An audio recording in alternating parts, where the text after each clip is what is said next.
Hello everyone, today in this video we will discuss how to fix the issue of installed apps not showing their icon on Samsung Galaxy A36. Let's start the video. First of all, go to App Library.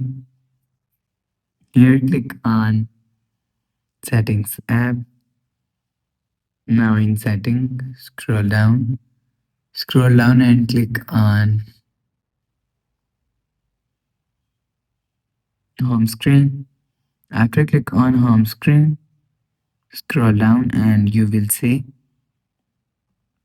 if you want to fix this problem, so turn off add new app to home screen button. After turn off add new apps to home screen button is turn off, and make sure turn off lock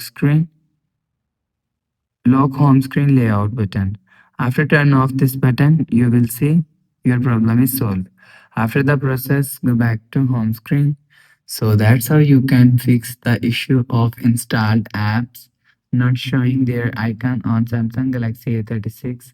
If you like the video, please subscribe. Thanks for watching.